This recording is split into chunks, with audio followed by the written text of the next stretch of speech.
Muito bem, bom dia, meu prezado aluno José Roger. Hoje estamos retomando, não é, as aulas com o Jeremim Betan. Ontem não tivemos, hoje vamos ter, e vamos nos direcionar hoje para concluir o Jeremim Betan. E ainda essa semana, amanhã é sexta-feira, vamos colocar na segunda-feira, nós já começarmos um novo pensador, um novo teórico, certo? Dentro da proposta que estamos desenvolvendo de articulações dentro do direito, principalmente na questão da filosofia, né?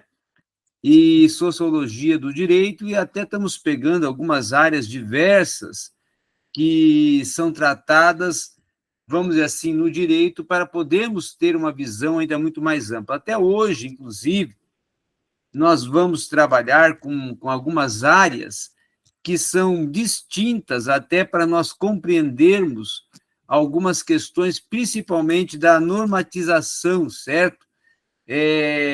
A partir do que pensa, do que propõe, do que discute, tá? O Jeremim Betan. Uma outra questão importante também, nós pensarmos dentro do que estamos vendo e trabalharmos com algumas possibilidades, como vamos trabalhar hoje, a partir de normas jurídicas, de common law, e assim ir abordando alguns assuntos que são centrais dentro do pensamento utilitarista, tá? Sempre frisando o pensamento utilitarista do Jeremim Betan. E na semana que vem, a partir de segunda-feira, então vamos começar a estudar o John Rawls, tá? John Rawls, tá? Então, John Rawls vai ser o próximo teórico que nós estaremos estudando. John Rawls, tá? É o próximo teórico que nós vamos estudar a partir da semana que vem, ok? Muito bem. Quando tratamos de normas jurídicas para o Jeremim Betan, são instrumentos que Jeremim Betan considera de maximização ou maximização,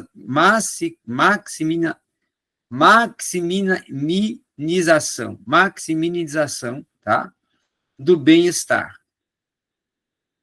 Porque ele vai considerar que existe busca por uma coordenação de expectativa que proporciona a felicidade do indivíduo. Então, dessa forma, existem também as diretivas, que são as normas que vão assentar, tá, os comportamentos, e os indivíduos vão, com isso, seguir o direito, tornando ele possível dentro de uma promoção da felicidade, até para prover e alcançar uma condição normativa que contemple várias especificidades. Então, no entanto, o que é interessante nós colocarmos também, que quando se pontua, e quando se vê, e quando se observa uma ideia de norma, que não é uma reconstrução do direito, ela se torna um ideal a ser alcançado a partir do momento em que o direito se torne direito legislado. Então, nesse sentido, é que ele vai incluir também o fundamento de uma doutrina até de origem inglesa, da Inglaterra, tá? Que é o common law, que seria, ou o também conhecido case law, de maneira que é um direito judicial que, conjuntamente até com seus precedentes, vai surgir ou vai propor uma referência jurídica considerada máxima, a qual até vai enfatizar, certo? Uma proposta de um direito judicial que pode até, inclusive, ser chamado em uma melhor designação, uma composição ficcional que não tem alguma questão direta com um autor, mas ela se torna um conjunto de propostas e palavras e substâncias de vários autores que estão propondo uma construção jurídica, tá?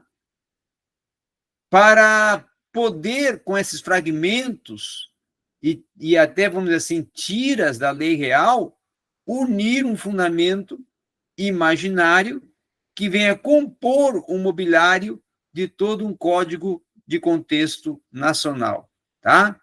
Então, é muito interessante essa posição proposta pelo Jeremim Bethan, a partir da observância de um fator e de um direito e até de uma especificidade oriunda de um contexto europeu, que é a Inglaterra, para trazer e relacionar com o contexto mundial e até com todo um contexto global do direito.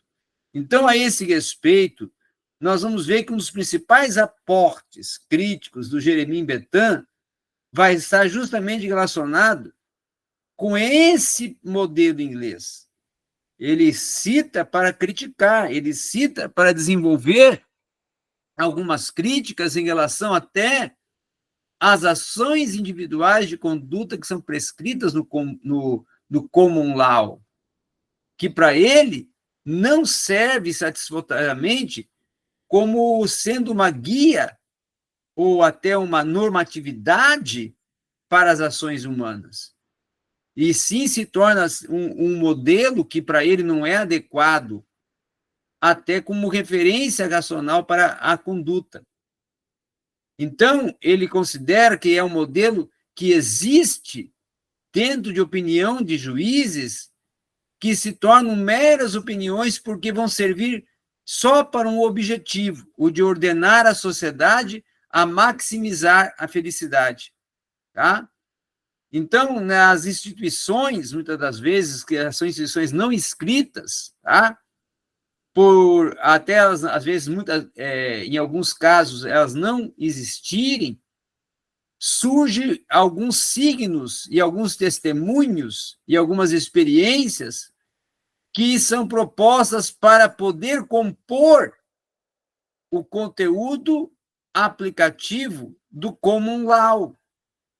Então, existe, segundo Jeremim Bethan, ele criticando, uma afirmação da ausência de uma autoridade em que essa autoridade se torne referência de uma segurança e também até de uma altivez do direito dentro de uma base de consideração crítica que Bethan impõe dentro do common law. E aí é por isso que ele vai sustentar, o Jeremim Bethan, que é imprescindível a existência de uma autoridade soberana que venha orientar os seus súditos de uma forma clara e pública, sem a qual qualquer pretensão de orientação coletiva seja frustrada. Tá? Uma outra questão muito importante também é a argumentação. O argumento que vai ser defendido e que também, em um aspecto até, o Jeremim vai criticar o common law para propor um argumento adequado, ele vai dizer que os sujeitos, dentro da proposta do common law, não têm condições de obedecer-se à vontade, não está expressa de uma forma inteligível e também até de uma forma assegurada, tá? E isso se torna a partir porque as leis e o regime das leis não podem assegurar a norma proposta. Então se torna e se gera aí uma utopia, certo? E significa se dizer com isso que uma norma jurídica ela pode se tornar um ato até de vontade emanado do soberano, certo? como uma garantia que este soberano está propondo de uma sanção que vai poder servir de instrumento para a consecução do bem-estar do indivíduo. Então, a partir de uma visão de um common law que apresenta obstáculos que são insuperáveis a uma concretização de um agir racional e responsável, inclusive, para a luz do princípio da utilidade, nós vamos ver, dentro de um modelo proposto por Bertin, algumas questões que ele aponta como defeitos a respeito da proposta do common law enquanto um dos, vamos dizer assim, fundamentos basilares do direito inglês. Então, ele tece, a partir do common law, uma crítica ao direito inglês. E quando eu falo direito inglês, direito da Inglaterra. Incerteza prescritiva é a primeira crítica que ele faz, falando que o modelo do direito comum ele não possibilita ao destinatário das suas normas, que é o cidadão, tá, ter um pleno conhecimento do que deve seguir no seu dia a dia, e até porque as práticas judiciais elas se tornam pouco claras e se tornam também adestritas ao arbítrio e à própria discricionariedade dos juízes. Tá? Uma outra questão também é a retroatividade proposta na aplicação das leis quando o juiz vem aplicar uma lei, que essa lei, conforme até uma Constituição própria, ela estará regulando um comportamento passado como a responsabilização retroativa. Tá? Uma outra questão também é a falta de determinação que a origem das leis e a ausência de um soberano determinado vai criar dentro da totalidade das leis geradora de insegurança.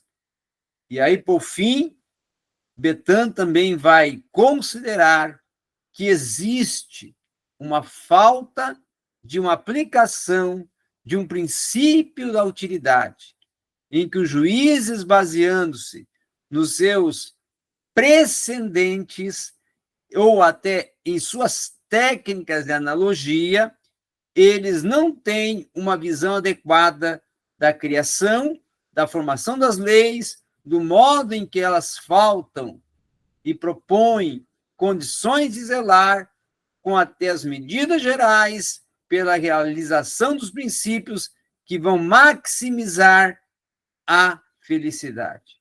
E aí, a partir dessas coordenadas, é que Bertin irá apresentar a sua formulação, sempre que essa, podemos até considerar, seja uma norma jurídica, e irá trabalhar com uma questão de uma reconstrução de um significado da norma, e a partir daí ele vai afirmar que uma norma jurídica se torna um conjunto de signos declarativos de uma própria vontade que é concebida ou até adotada por um soberano em um Estado em relação à questão de conduta, de moral, de comportamento que deve ser adotada em um caso determinado para uma pessoa perante a uma classe de pessoas ou perante até a uma comunidade em que ela está atuando, ou intervindo ou participando. Então, Bertin irá dizer com tudo isto algo até para nós podermos ampliar esse pensamento de Bertin, falando que, contanto como garantia, tá, essa questão, principalmente do cumprimento dessa vontade, existe uma expectativa, surge uma expectativa de certos ventos que pode ser esses uma declaração que servirá como meio até para efetivar eventos, e essa possibilidade se tornará um motivo sobre qual aquela conduta está em questão. E quando ele fala expectativa de certos ventos, expectativa de certos rumos, expectativa de certas nuances, de certas possibilidades, de certos momentos, certos tempos, né?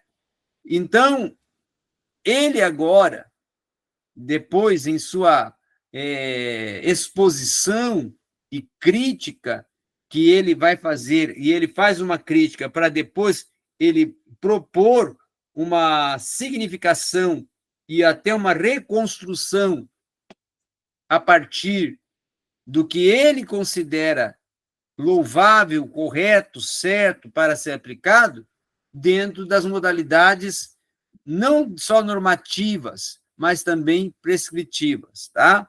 E aí ele vai dizer que a norma jurídica,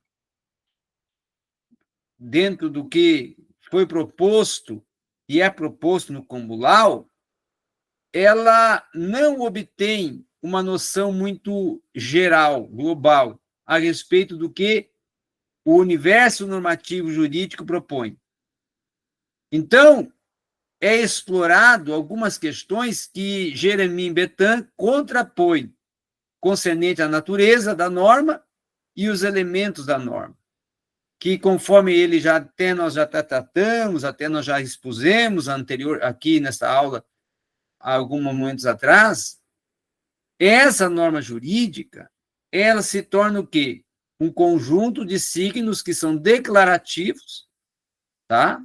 De uma vontade que ela é concebida e adotada pelo soberano de um Estado, na relação que ele tem de conduta, de moral e de comportamento, que deve ser adotado em casos determinados pela pessoa perante a comunidade social ou até o grupo social em que ele intervém.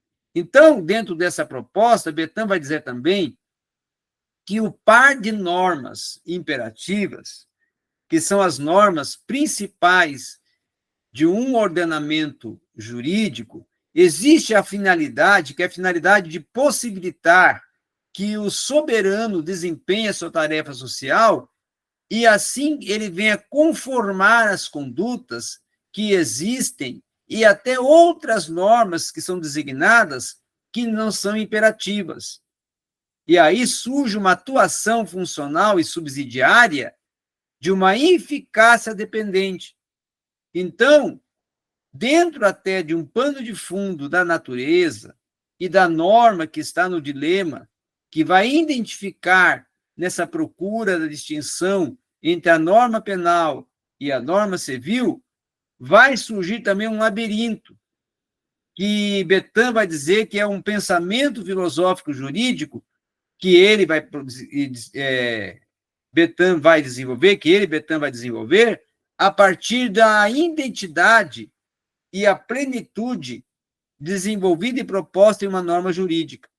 Então, ele vai dizer, Bentham, e vai defender, contrapondo até o que estava no Combulau, ou o que até está no Combulau, não podemos dizer que estava, está, porque ainda é pertinente dentro do contexto do direito inglês, as normas jurídicas, ele contrapondo e agora já apontando a forma correta. Ele, então, defende o seguinte, que as normas jurídicas elas devem possuir duas partes bem nítidas. A primeira, a parte diretiva. E a segunda, a parte sancionadora. Aquela que cumpre a função de expressar a vontade soberana, até quando uma conduta ou um ato parte de uma designação de uma ordem. E a ordem sempre será diretiva e positiva, tá? Com uma determinação propondo o que se deve ser feito. Ou até com uma proibição, que vai ser uma determinação do que não deve ser feito. E que pode até ser alterada por ordens que serão neutras e que neutralizarão a partir da sancionalidade de uma predição que terá um respeito ao que vai ocorrer com uma ordem do soberano que não venha a ser atendida. Então, Bethan vai entender, tá, que toda e qualquer lei deve possuir em si mesmo uma matéria penal e uma matéria civil. Uma matéria civil, ela vai estar relacionada, segundo Bethan, a um conjunto de circunstâncias que vão se ampliar e vão se limitar dentro de um ato que vai ser referido a partir de uma matéria penal que vai vincular com isso, segundo ele, um castigo e as circunstâncias de previsões que vão ampliar o limite da determinação do castigo. Então, além das leis penais e das leis civis, o autor vai acrescentar a existência das leis constitucionais imprescindíveis até para conferir os poderes e para prescrever os deveres às pessoas às que são atribuídos esses determinados poderes. Então, os poderes que são atribuídos pelas leis constitucionais, que irão, inclusive, decorrer de uma atuação das normas permissivas ou até desconectivas, se tornarão normas que irão excepcionar leis imperativas.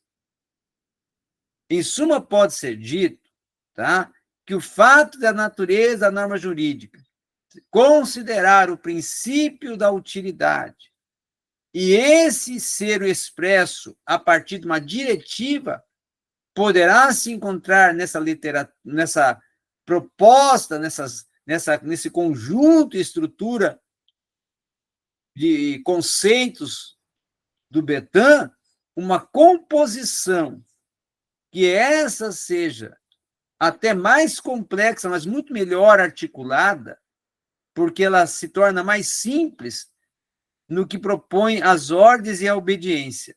Então, a norma jurídica, segundo Bethan, se torna, assim, um conjunto de signos declarativos de uma vontade. Tá? Um conjunto de signos declarativos de uma vontade, que, nesse sentido, vai evidenciar um aspecto linguístico na definição de uma comunicação do soberano, em que os elementos que estarão presentes nessa comunicação são de extrema importância, porque são normas que devem ser olhadas e observadas a partir de um sujeito ativo, um sujeito passivo e um objeto de norma. Tá? Um sujeito ativo, um sujeito passivo e o objeto da norma. Um outro fator também considerável a nós pensarmos na proposta de Bethan é que ele parte de pressupostos a partir da sanção, dizendo que a sanção ela é entendida, é compreendida a partir de uma fonte de prazer e de dor, que se a fonte for para condenar, será dor, e se a fonte for para absolver, será prazer. Então, há 4 tipos de sanções possíveis para Bethan: a sanção física, a sanção política, a sanção moral e a sanção religiosa. Na sanção física, Bethan vai defender e vai dizer, considerando que ela é o prazer ou a dor nessa sanção, então tem um lugar em que é esperado na vida presente, no curso ordinário da própria natureza. Tá? Já na sanção política, o prazer ou a dor tem lugar e é esperado dentro da proposta de uma pessoa particular ou de um grupo de pessoas na comunidade às quais estão sob nomes correspondentes. Já a sanção moral, se o prazer e a dor estiverem na mão das pessoas, elas se ocuparão em um lugar de destaque na comunidade, segundo uma disposição espontânea de cada pessoa. Já a sanção religiosa, ela vai depender da mão imediata de um ser superior invisível e que quer estar presente na vida.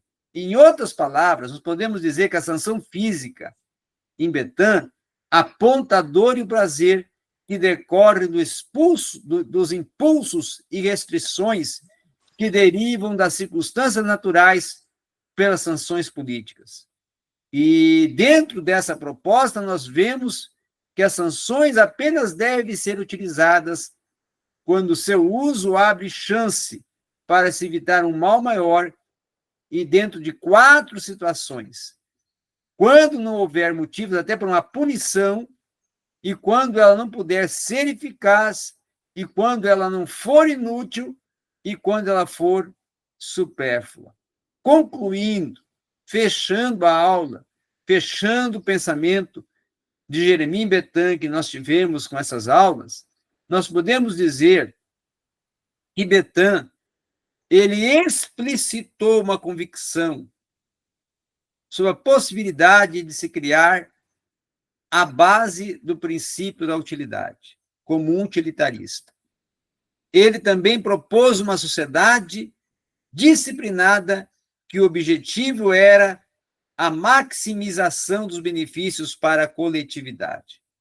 E ele compreendeu a ação humana a partir das noções de prazer e de dor, como elas sendo referências de determinação do agir e sanção e o dever que assume posições de relevo em formulações teórico-jurídicas. Então, Betã, com seu utilitarismo, ele propôs uma aplicação das sanções com uma delimitação em termos legal e ilegal através das próprias normas jurídicas. E assim ele traz um contributo de uma formulação e de uma proposta do utilitarismo a partir de uma ética e de uma ciência da sociedade e do próprio governo e das próprias leis e da própria proposta de normas jurídicas, aplicadas pelo soberano e implicadas no transitar do cidadão. Ok? Então, isso é que foi, e que é, e que estudamos, e que, vamos dizer assim, analisamos, tratamos dentro das propostas jurídicas, filosóficas, sociológicas, vinculadas à teoria do direito por Jeremim Betã.